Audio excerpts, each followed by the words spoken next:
नमस्कार दोस्तों, कैसे हैं आप। आशा है आपकी पढ़ाई बहुत अच्छी चल रही होगी।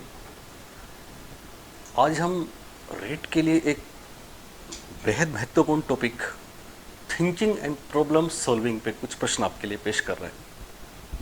तो शुरू करते हैं। देखिए, आप सबसे पहले पहला प्रश्न आपके स्क्रीन पर रहा। ये हम लोग पूरे शरीर के सहारे चिंतन करते हैं, ऐसा किसने बोला। चार ऑप्शंस आपके सामने हैं। पहला ऑप्शन है विलियम जेम्स, दूसरा ऑप्शन है विलियम वुंट, विलहेम वुंट है, विलियम वुंट बोलते हैं, चलिए विलियम जेम्स या फिर वुंट, तीसरा ऑप्शन एडवर्ड डी बानो और चौथा ऑप्शन वाटसन। तो यहाँ पे मैं आपको एक बार बताऊँ, आपने चिंतन के सिद्धांत अगर पढ़े हैं तो मुख्यतः चिंतन के दो सिद्धांत माने जाते हैं। एक पहला जो सिद्धांत है वो है केंद्रीय सिद्धांत। पहला सिद्धांत कौन सा? चिंतन का केंद्रीय सिद्धांत, जिसको बोलते हैं सेंट्रल थ्योरी। पहला चिंतन का केंद्रीय सिद्धांत, जिसको हम बोलते हैं सेंट्रल थ्योरी, केंद्रीय अथवा सेंट्रल थ्योरी। याद रखना, चिंतन के थिंकिंग के महत्वपूर्ण सिद्धांत हैं दो। पहला है केंद्रीय या सेंट्रल थ्योरी, इसके बारे में ध्यान रखना, जैसा कि नाम से पता लग जाएगा आपको। केंद्रीय सिद्धांत वो है जिसमें चिंतन की प्रक्रिया सेंट्रल नर्व सिस्टम से होती है। सेंट्रल नर्व सिस्टम अपना ब्रेन है, सिफेलोकोडल है। ये प्राचीन सिद्धांत है, पुराना सिद्धांत है, इसमें किसी का नाम नहीं है। जिसमें एक कहा जाता था, ये माना गया है कि सब चिंतन में सेंट्रल नर्व सिस्टम का योगदान होता है, केंद्रीय तंत्रिका तंत्र का योगदान होता है। दूसरा है इसका ऑपोजिट। आपको पता है, एक सेंट्रल तो दूसरा पेरिफेरल, एक केंद्रीय तो दूसरा परिधीय, एक क्षेत्र तो दूसरा परिधि। दूसरा है परिधीय सिद्धांत, परिधीय, पेरिफेरल इसको बोलते हैं। ओके। और परिधीय सिद्धांत क्या बोलता है? परिधीय सिद्धांत ये कहता है कि साहब, चिंतन में केवल सेंट्रल नर्व सिस्टम ही नहीं, बल्कि हमारे शरीर की पेरिफेरल पार्ट्स, वो मांसपेशियां, वो अंग, हाथ पांव उंगलियां सब भाग लेते हैं। एक मॉडर्न सिद्धांत है। और इसके प्रणेता हैं वही जिन्होंने व्यवहारवाद दिया था, जेबी वाटसन। ध्यान रखेंगे, हम लोग पूरे शरीर के सहारे चिंतन करते हैं, ये स्टेटमेंट भी हो गया वाटसन साहब का। हम पूरे शरीर के सहारे चिंतन करते हैं। चिंतन की प्रक्रिया में केवल सेंट्रल नर्व सिस्टम नहीं, बल्कि हमारी पूरी बॉडी भाग लेती है, मांसपेशियां भाग लेती हैं, हाथ पांव भाग लेते हैं, उंगलियां भाग लेती हैं। इसको कहते हैं चिंतन का परिधीय सिद्धांत, और ये मॉडर्न है। इसके प्रतिपादक हैं वाटसन। तो इसका आंसर कर देंगे डी, वाटसन, जो व्यवहारवाद के भी जनक हैं। ओके। विलियम जेम्स के बारे में तो और बहुत सी बातें हम करेंगे, आपने देखा भी होगा। वुंट और जेम्स, जिन्होंने मनोविज्ञान को चेतना का विज्ञान माना। वुंट ने संरचनावाद और जेम्स ने प्रकार्यवाद दिया। चेतना का विज्ञान मानने में दोनों एक राय हैं, लेकिन फंक्शन और स्ट्रक्चर में दोनों में अंतर है। विलियम वुंट तो कहते हैं कि साहब, मस्तिष्क का स्ट्रक्चर इंपॉर्टेंट है, उसकी विशेषता इंपॉर्टेंट है। और जेम्स कहते हैं कि साहब, किस तरह से मस्तिष्क काम करता है वो इंपॉर्टेंट है, प्रकार्य इंपॉर्टेंट है। एक महत्वपूर्ण बात, एक बहुत कंट्रोवर्शियल बात चलती है, बहुत जगह आपने भी देखा है, परीक्षाओं में देखा है कि साहब, मनोविज्ञान के जनक के रूप में इन दोनों में काफ़ी लड़ाई आपने सुनी होगी, कंट्रोवर्शियल बातें बच्चों की। तो देखो, अगर मनोविज्ञान के आदि जनक की बात आए तो उनका नाम, जिन्होंने डीएनए लिखी, अरस्तु। आधुनिक जनक का नाम बहुत सी जगह बहुत से बच्चे कहते हैं विलियम जेम्स। तो हम आपको बता दें, विलियम जेम्स विलियम वुंट के शिष्य थे, इसलिए आधुनिक मनोविज्ञान के जनक के रूप में हम विलियम वुंट को मानते हैं, जिसके बहुत से लॉजिक्स आप दे सकते हैं। ब्रिटिश जिन्होंने लिखी, मनोविज्ञान को प्रयोगात्मक विषय का दर्जा दिलाया, मनोविज्ञान को एक स्वतंत्र विषय के रूप में स्थापित किया। वुंट और टीचनर 1879 की लिप्जिंग की प्रयोगशाला, इनके बहुत से स्टूडेंट्स, बहुत से स्कॉलर, ये सारे इनके स्टूडेंट रहे। आपके स्किनर, थॉर्नडाइक से लेके फ्राइड तक लिप्जिंग में सब इनके मेडिटेशन, अंतर्दर्शन सुनने जाया करते थे। तो आधुनिक मनोविज्ञान के जनक हम मानेंगे विलियम वुंट को। हालांकि कुछ लोग सिगमंड फ्राइड को भी मॉडर्न साइकोलॉजी के फादर बोलते हैं, पर इन दोनों में आप ध्यान रखेंगे, वुंट प्रयोगात्मक मनोविज्ञान के जनक, वुंट आधुनिक मनोविज्ञान के जनक, वुंट मनोविज्ञान को एक अलग विषय के रूप में स्थापित करने वाले, वुंट अंतर्दर्शन देने वाले, वुंट मनोविज्ञान को चेतना का विज्ञान मानने वाले, और भी बहुत सी बातें हैं। विलियम जेम्स के बारे में जिन्होंने प्रिंसिपल ऑफ साइकोलॉजी लिखी, महत्वपूर्ण बात है कि इन्होंने अमेरिका में मनोविज्ञान का सूत्रपात किया। तो अमेरिकन साइकोलॉजी के फादर या फाउंडर के रूप में हम विलियम जेम्स को याद रखेंगे। विलियम जेम्स ने प्रिंसिपल ऑफ साइकोलॉजी में बहुत सी चीज़ें कवर की हैं, बहुत से टॉपिक्स लिए हैं। एडवर्ड डी बानो, नाम सुना है? Edward D Bano. Edward D Bano की एक चीज़ बहुत प्रसिद्ध है, thinking hat.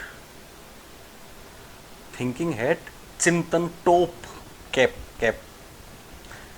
Edward D Bano ने चिंतन की 6 कैप्स बताए हैं, 6 हेड्स बताए हैं, 6 अलग अलग कलर के सारे हैं, red, green, black, white, orange, yellow, और हर एक के बारे में, ग्रीन पॉजिटिव का है, सकारात्मकता, 6 के बारे में अलग से मैं एडवर्ड डी बानो की कोई बात आपको मेरे उसमें दूंगा सिलेबस में। आप ध्यान रखें, एडवर्ड डी बानो ने चिंतन के 6 टॉप बताए हैं। इन्होंने वही पार्श्विक चिंतन, बायलेटरल थिंकिंग वाली बात भी बोली है। चलिए, तो इसका आंसर क्या करेंगे आप? D Watson, question number 1। आगे चलें, तो पहले में वाटसन हो गया, अब चलते हैं दूसरे प्रश्न। चलिए साहब, दूसरा प्रश्न बेहद महत्वपूर्ण, मैं काफ़ी दिनों से चाह रहा था कि इसके बारे में आपको कुछ डिटेल में बताऊं, मौका मिला आज। भाषाई नियतिवाद, इंग्लिश में लिंग्विस्टिक डिटर्मिनेशन के जनक कौन है, किसने दिया? Option 1 Sapir, option 2 Bruner, option 3 Whorf, option 4 Vygotsky. सबसे पहले तो मैं आपको बता दूं, इस प्रश्न का आंसर नंबर 3 वोर्फ कर लें, बेंजामिन वोर्फ। यहां एक बेहद महत्वपूर्ण बात हम आपसे करेंगे। चिंतन और थिंकिंग में जो सबसे ज्यादा परीक्षाओं में प्रश्न पूछा गया है वो यही पूछा गया है कि क्या चिंतन और भाषा में कोई संबंध है, और उस पर बहुत से रिसर्च हुए हैं। चिंतन एवं भाषा की बात करें, थिंकिंग एंड लैंग्वेज में क्या कोई कोरिलेशन है, क्या कोई संबंध है? तो चिंतन और भाषा पे बहुत शोध हुए हैं, बहुत काम हुए हैं, हम इसकी बात करेंगे। ठीक है, चलिए थोड़ा सा मैं आपको बता दूं।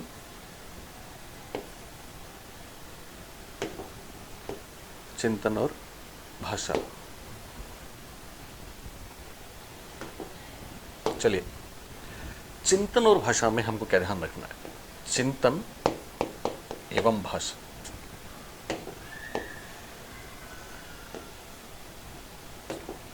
माफ करें, चिंतन और दूसरी चीज है भाषा। तो देखिए, सबसे पहली बात मैं आपको बताऊं, शापिर और ब्रूनर, इन लोगों ने ये बताया कि साहब भाषा चिंतन से पहले आती है और भाषा चिंतन को प्रभावित करती है। भाषा चिंतन से पहले आती है और भाषा चिंतन को प्रभावित करती है। मुख्यतः 2 नाम, शापिर और ब्रूनर। इस बात का मतलब समझा? इन्होंने प्रूव किया, इन्होंने एक प्रयोग किया था सारा वनमानुष सिंपेजी पे। एक इन्होंने लॉजिक दिए कि साहब हमको पता है, हम बच्चे की बात करें तो चिंतन, पहला चिंतन शुरू कब होता है? 18 माह से हुआ ना शुरू। फिर प्री ऑपरेशनल स्टेज, उसमें चिंतन होता है, हालांकि वो डिफरेंट टाइप का चिंतन है पर चिंतन होता है। तीसरे में फिर मूर्त चिंतन और वो चीज़ें आती हैं, पर चिंतन शुरू हो गया ना। ये कहते हैं कि साहब बच्चे का चिंतन 18 माह से पहले क्यों नहीं होता? इन्होंने बोला कि साहब तब वो बोल ही नहीं पाता, भाषा ही नहीं होती, और जैसे जैसे वो बड़ा होता है, जैसे जैसे उसकी भाषा डेवलप होती है, उसका चिंतन भी डेवलप होता है। तो ये कहते हैं कि चिंतन के विकास में भाषा का योगदान है। ध्यान रखेंगे, एक ही अर्थ है, सेंटेंस भी आते हैं बहुत बार परीक्षाओं में, भाषा चिंतन से पहले होती है या फिर भाषा चिंतन को प्रभावित करती है। ये अवधारणा किसकी है? आप बोलेंगे शापिर, ब्रूनर, या एक नाम वर्नस्टीन भी आता है। शापिर, ब्रूनर, वर्नस्टीन ये कहते हैं भाषा चिंतन से पहले भाषा चिंतन को इन्फ्लुएंस करती है, भाषा चिंतन को प्रभावित करती है। ओके, उसके बाद इनके जो शिष्य हुए वोर्फ, इन्होंने बहुत महत्वपूर्ण काम किया। इनका पूरा नाम है बेंजामिन वोर्फ। कभी आपने सुना हो ओर्फ, कभी वोर्फ, कभी आपने सुना हो वोर्फ प्राकल्पना, कभी सुना हो फोर्थ हाइपोथेसिस, और कभी सुना हो लिंग्विस्टिक डिटर्मिनेशन, जिसको भाषाई नीतिवाद भी कहते हैं। वोर्फ ने क्या किया साहब, वोर्फ का एस्किमो और अंग्रेज का बहुत प्रसिद्ध प्रयोग है। एस्किमो और अंग्रेज की तुलना करी, बर्फ के बारे में कुछ प्रोटेक्शन करवाए, प्रॉब्लम सॉल्यूशन करवाई। ओके, वोर्फ ने यह सिद्ध किया कि साहब आपको पता है एस्किमो अंग्रेज का इनका जो प्रयोग था इंग्लिश का, उसमें सीधी सी बात है, आईक्यू के लेवल की बात करें या प्रॉब्लम सॉल्यूशन में कौन आगे है, तो निश्चित रूप से एस्किमो वो बर्फ़ के जनजातीय और वो इंसान हैं जिनका वास्ता हम इधर के लोगों से बहुत कम पड़ता है। तो निश्चित रूप से इंग्लिश बहुत एडवांस है, अंग्रेज बहुत एडवांस है।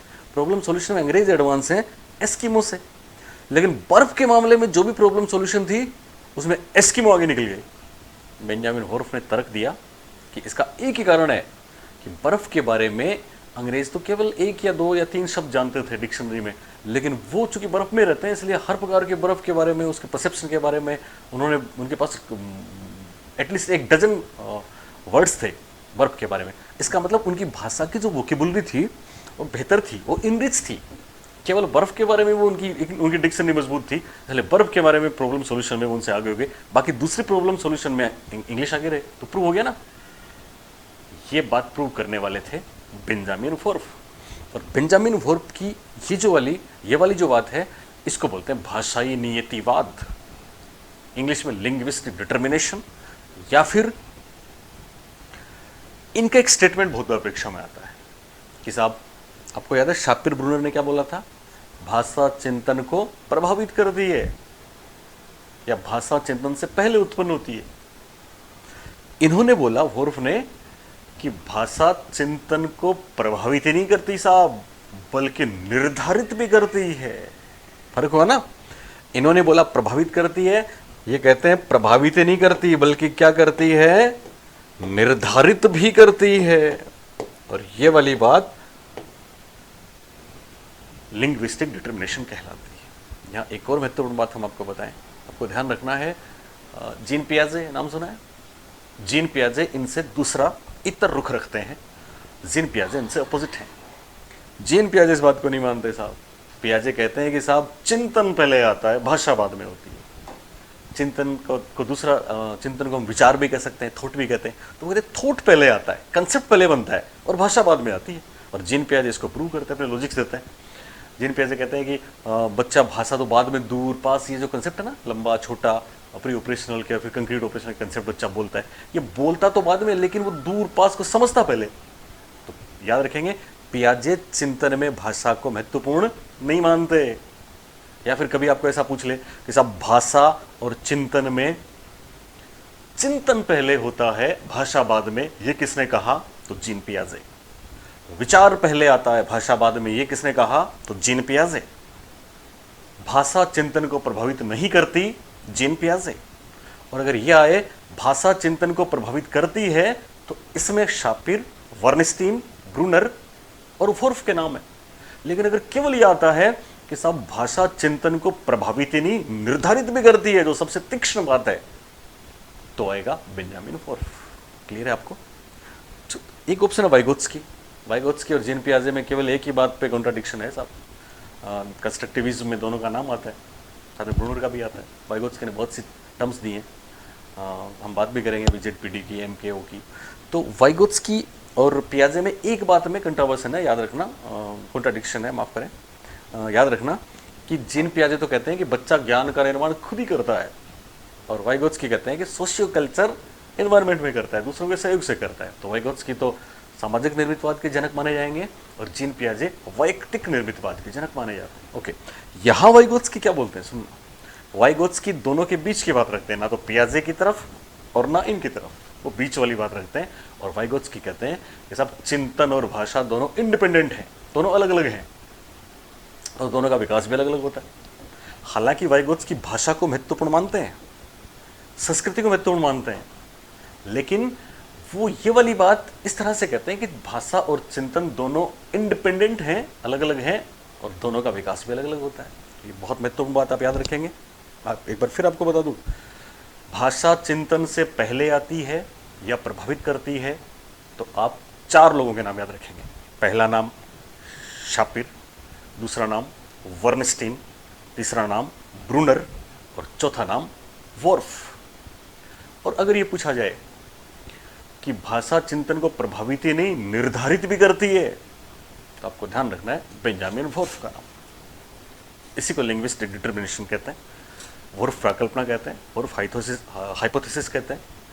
और अगर इससे विपरीत बात है कि साहब भाषा चिंतन को प्रभावित नहीं करती या बाद में आती है, या चिंतन या विचार पहले उत्पन्न होता है भाषा बाद में होती है, तो पियाजे का ये वाला स्टेटमेंट भी परीक्षा में आ चुका है कि साहब भाषा चिंतन को प्रभावित नहीं करती बल्कि वो तो चिंतन को प्रदर्शित करती है, बताती है। तो ऐसा कोई स्टेटमेंट आए तो जीन पियाजे, और दोनों के बीच की बात आए तो वाइगोत्स्की। क्लियर हुआ? Okay, next. चिंतन में कौन हमेशा शामिल नहीं होता? अब देखिए ये प्रश्न कितनी बार आया है। चिंतन में कौन हमेशा शामिल नहीं होता? ध्यान दें, चिंतन में भाषा का रोल होता है, कंसेप्ट का रोल होता है, इमेज रोल होता है, हर तरह की इमेज, मोटिवेशन का रोल होता है। मोटिवेशन का मतलब क्या होता है पता है? सभी चिंतन लक्ष्य निर्देशित हैं, यानी बिना किसी गोल के हम चिंतन करें, that is not motivated thinking process, वो मोटिवेशन नहीं है। हम चिंतन क्यों करते हैं? किसी समस्या का समाधान के लिए करते हैं ना, तो कोई गोल होता है, इसलिए चिंतन में प्रेरणा का रोल हो गया।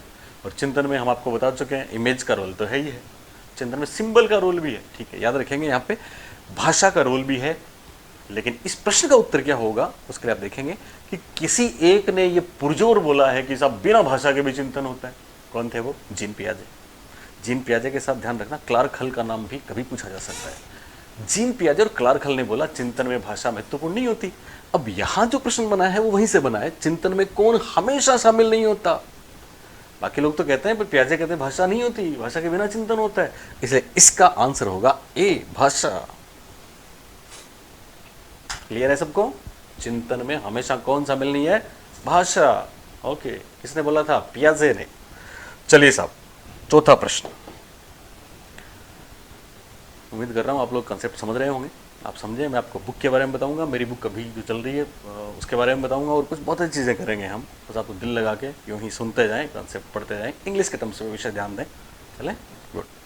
चलिए, फोर्थ, चौथा प्रश्न। यदि राम से कहा जाए कि 10 में से, राम से कहा जाए कि 10 में से 4 घटाने पर क्या उत्तर आएगा, यह किस प्रकार का चिंतन होगा?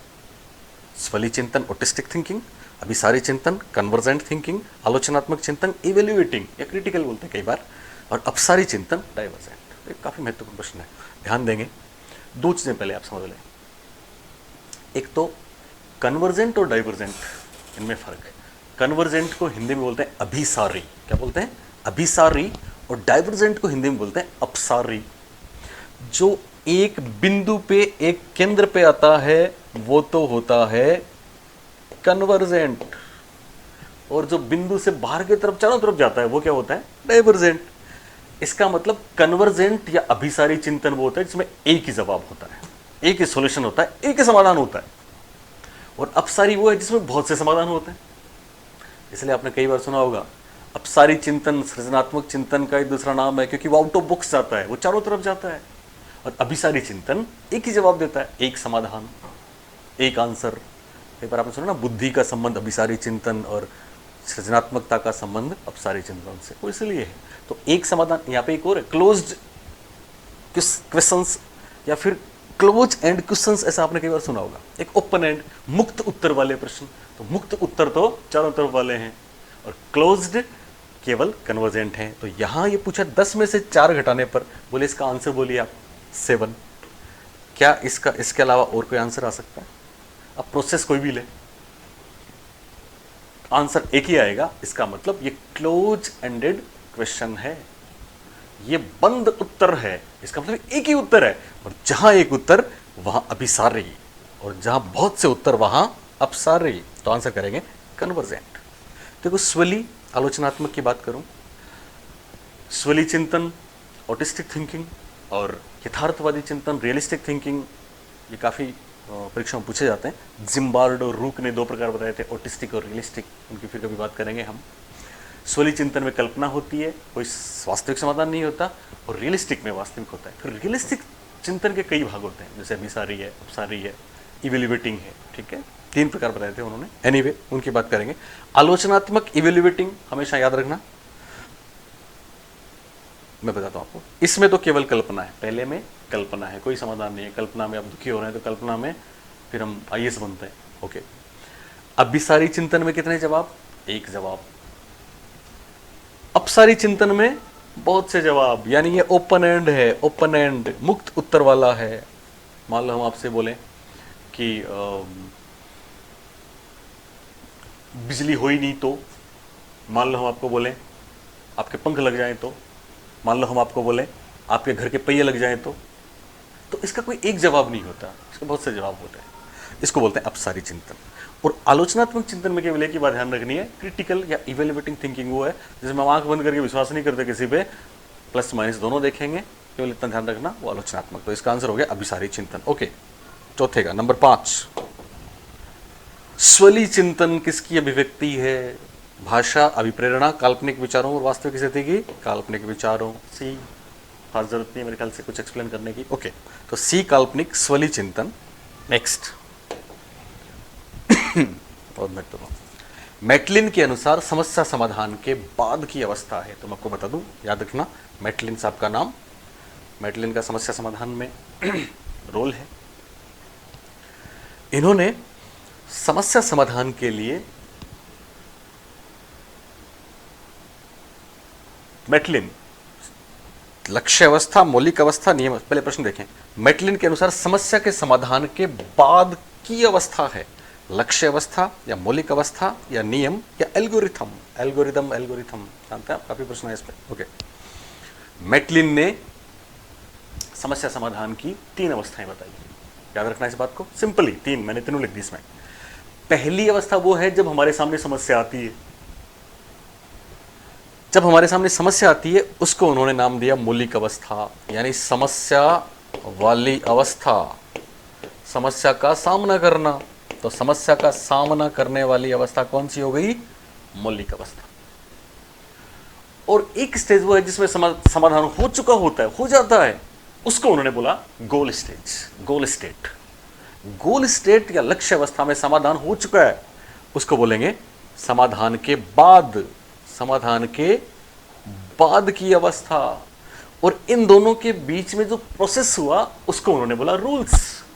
तो याद रखेंगे, मैटलिन ने 3 बातें, ओरिजिनल स्टेट, रूल्स और फिर गोल स्टेट।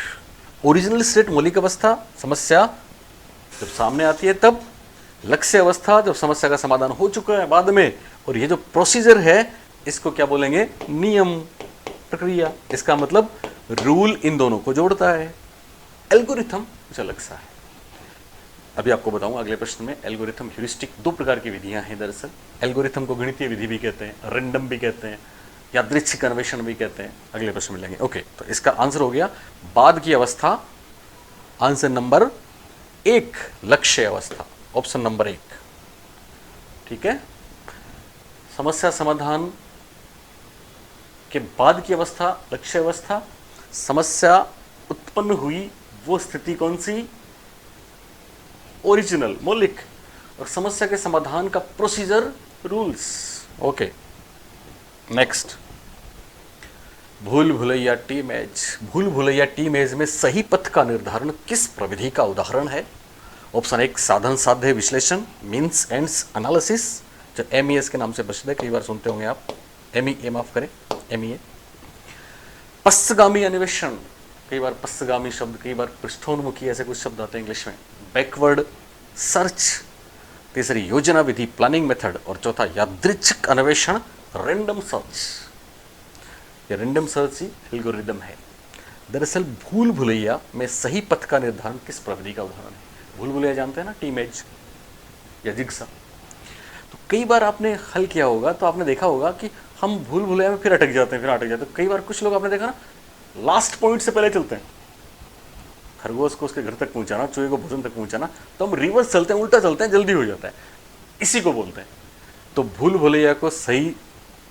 भुलैया में सही पथ का निर्धारण किस प्रविधि का उदाहरण है? तो इसका जवाब हो जाएगा पश्चगामी अन्वेषण या backward search. Okay, mean and, planning, random, अभी बात करेंगे हम इनकी थोड़ी सी। अभी इसका जवाब 7वें नंबर 2 बी।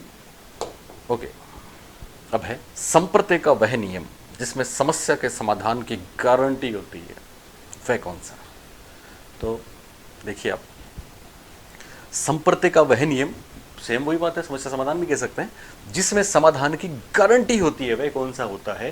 तो इसका जवाब हम करेंगे, 4 ऑप्शन आपके सामने, एल्गोरिदम, स्वतः शोध, उद्भवन या फिर विक्षिप्तीकरण। चारों काफी महत्वपूर्ण टर्म्स हैं, कुछ इसके बारे में, कुछ किसी और के बारे में। ओके, तो इसका सही जवाब होगा पहला ऑप्शन ए, एल्गोरिथम। एल्गोरिथम दरअसल इसको गणितीय विधि भी कहते हैं। क्या कहते हैं? गणितीय विधि भी। इसको, इसमें क्या होता है, समाधान की गारंटी होती है, लेकिन टाइम ज्यादा लगता है, वक्त ज्यादा लगता है। रेंडम भी बोलते हैं इसको, यादृच्छिक भी बोलते हैं इसको। मैं एक एग्जांपल देता हूं आपको। और ह्यूरिस्टिक क्या है? ह्यूरिस्टिक में समय कम लगता है, लेकिन समाधान की गारंटी नहीं होती।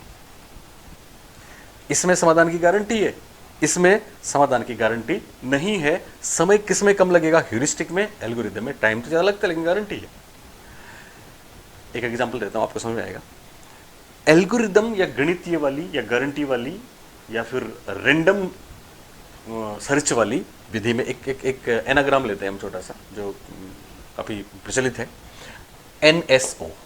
एक आप देखिए 3 लेटर्स हैं, NSO। मैं आपके सामने इनको रखता हूं और मैं आपसे कहता हूं कि आप इनसे कोई सार्थक शब्द बनाओ। अब रेंडम सर्च में क्या होगा, हम हर एक स्टेज पे जाएंगे, मतलब हर लेटर का दूसरे के साथ कॉम्बिनेशन देखेंगे। एक कॉम्बिनेशन आपने बैठाया NSO, नहीं बना। दूसरा फिर NOS, ठीक है, तो N से 2 ही बने, आपने 2 लिख दिए, ठीक है। अब आप S से बनाएंगे, SNO, फिर SON आंसर मिल गया आपको, ठीक है ना। इसी तरह फिर O से, इसका मतलब इसके जितने संभावित जोड़े बनते हैं ना, वो सब बना लेंगे हम। टाइम कम लगेगा कि ज्यादा? ज्यादा। हालांकि छोटा है इसलिए हमको नहीं लगा। बाकी मान लो फॉर एग्जांपल और कोई लेते हैं अपन, एक टर्म देता हूं मैं आपको लेटर्स देता हूं, एक वर्ड देता हूं, LEPAP। आपने खूब सुना है इसको। अब देखिए, LEPAP ये शब्द है। रेंडम और एल्गोरिदम में क्या होगा कि इसे सार्थक शब्द बनाओ, तो आप क्या करेंगे, L से बनने वाले सभी संयोग लिखेंगे यहाँ पे, LE, एक तो यही हो गया, ठीक है ना। फिर E फिर यहाँ पे बदलेंगे, ठीक है। फिर L पहले P ले लेंगे, फिर बाद में E ले लेंगे। आपको पता है कितने संयोग बन सकते हैं? बहुत ज्यादा। फिर E से बनने वाले। अब आप यूं करके चलेंगे तो एक सार्थक शब्द आएगा कि नहीं आएगा? आएगा, गारंटी है। लेकिन टाइम कितना लगेगा? बहुत ज्यादा लगेगा। इसके बजाय ह्यूरिस्टिक क्या करता है कि कॉमन सेंस लगाओ, आपका जो अनुभव उसको इस्तेमाल करो। थम्स रूल कभी आपने सुना हो तो, कॉमन सेंस लगाओ, तुक्का लगाओ, अगर तुक्का बैठ गया तो जल्दी से आंसर मिल जाएगा। ये ह्यूरिस्टिक है। अब इसको देखो आप, LEPAP, एप्पल, APPLE, देखते आगे ना, एप्पल। एप्पल जो हमने बनाया वो एल्गोरिदम में तो क्या होगा, बहुत बाद में बनेगा, बहुत टाइम लगेगा, और ह्यूरिस्टिक में तुरंत बन गया। ये ह्यूरिस्टिक है। पर इसमें गारंटी नहीं सब एप्पल सबके दिमाग में आएगी क्या? वो करोगे तो गारंटी जरूर है। इसलिए कहते हैं कि ये सब उच्च स्तर के लिए उपयोगी है, ह्यूरिस्टिक, ठीक है। ओके, तो राइट आंसर हो गया गारंटी वाला, समय ज्यादा वाला, नंबर 1। 3 नंबर ऑप्शन देखिए, इंक्यूबेशन। फिर कभी मैं क्रिएटिविटी का वीडियो दूंगा, वहां पे काम आएगा। इंक्यूबेशन बहुत शानदार टर्म है। उद्भवन, सृजनात्मकता के 4 चरण बताए गए हैं। पहला प्रिपरेशन, जिसमें तैयारी करते हैं। दूसरा, पहला प्रिपरेशन, दूसरा जिसको हम बोलते हैं विश्रांति, इसको बोलते हैं इंक्यूबेशन। उद्भवन, हिंदी में बहुत से नाम हो सकते हैं, ठीक है ना। इसमें क्या होता है कि हम थॉट प्रोसेस को छोड़ के हमारी चेतन मन कहीं और लग जाता है, और फिर जवाब मिलता, सॉल्यूशन मिलता है, उसको बोलते हैं इल्यूमिनेशन। तो पहला हुआ प्रिपरेशन, दूसरा इंक्यूबेशन, जिसमें हम छोड़ते हैं, हटा चल छोड़ कुछ और करें, बात करेंगे उसकी, और तीसरा है इल्यूमिनेशन, जिसको बोलते हैं प्रदीप्ति, प्रभासन, प्रबोधन, बहुत से नाम है, ठीक है। इंग्लिश वाला ध्यान रखना। इंक्यूबेशन ये सृजनात्मकता का दूसरा चरण है, ठीक है। और चौथा है वेरिफिकेशन। तो इंक्यूबेशन सृजनात्मकता का दूसरा चरण। विक्षिप्तीकरण, ब्रेनस्टॉर्मिंग, ये भी एक मेथड है। कई बार आपने नाम सुना होगा, मस्तिष्क उद्वेगी, मस्तिष्क विप्लव। ब्रेनस्टॉर्म होता है, मस्तिष्क में तूफान मचा दें, उछल पुथल मचा दें। कई बार कुछ भी बोलो आप, जो भी आए, तो ब्रेन स्टॉर्मिंग का संबंध भी सृजनात्मकता से है, उद्भवन का संबंध सृजनात्मकता से है, ह्यूरिस्टिक में कॉमन सेंस लगा के जल्दी से आंसर ले लेते हैं, और एल्गोरिदम में समय तो बहुत लगता है लेकिन समाधान की गारंटी होती है। Question number 8। चलिए अब करते हैं अगला प्रश्न 9। वयस्कों द्वारा बच्चों को सीखने में दिया जाने वाला अस्थायी सहयोग क्या कहलाता है? Option 1 ZPD, option 2 MKO, option 3 scaffolding, option 4 private speech. आप जानते हैं ना कितनी बार प्रश्न आ चुके हैं इन पे। दरअसल यहाँ पे हम वाइगोत्स्की की बात करेंगे, और वाइगोत्स्की की बात करें तो ब्रूनर की बात भी आती है, पियाजे की बात भी आती है। आप समझें, जेडपीडी की फुल फॉर्म है zone of proximal development. ZPD क्या है?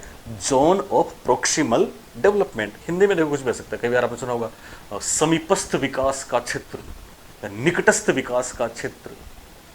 एमकेओ है मोर नॉलेजेबल अदर्स, यानी छोटे बच्चे की तुलना में दूसरे लोग ज्यादा जानते हैं। और स्कैफोल्डिंग ब्रूनर ने भी दी है, ब्रूनर का नाम भी है, वाइगोत्स्की का भी है।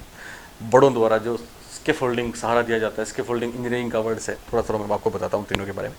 पहले तो बच्चों को सीखने में दिया जाने वाला अस्थायी सहयोग क्या कहलाता है? स्कैफोल्डिंग इसका राइट आंसर है। स्कैफोल्डिंग टर्म वाइगोत्स्की की भी है, ब्रूनर की भी है। देखो ध्यान दें, स्कैफोल्डिंग दरअसल कहाँ से लिया गया है? हम जो घर बनाते हैं ना अपना, जैसे ये वाला घर है आरसीसी का, उसमें हमने वो जो अपनी भराई करी, छत भराई करी, शटरिंग करी।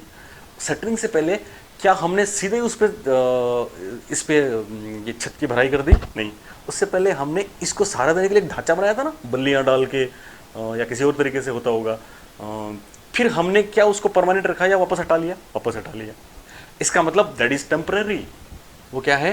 अस्थायी है। वहाँ से शब्द आया है इंजीनियरिंग से, स्कैफोल्डिंग। वो कभी जैसे आपने सुना पाड़ शब्द है, ढांचा, मचान शब्द आता है, तो वो एक ऐसा सपोर्ट है जो एक बार बच्चे को दिया जाता है, बाद में हटा लिया जाता है, दैट इज नॉट परमानेंट। ये वाइगोत्स्की ने बोला। बहुत से एग्जाम्पल ले सकते हैं आप इसके।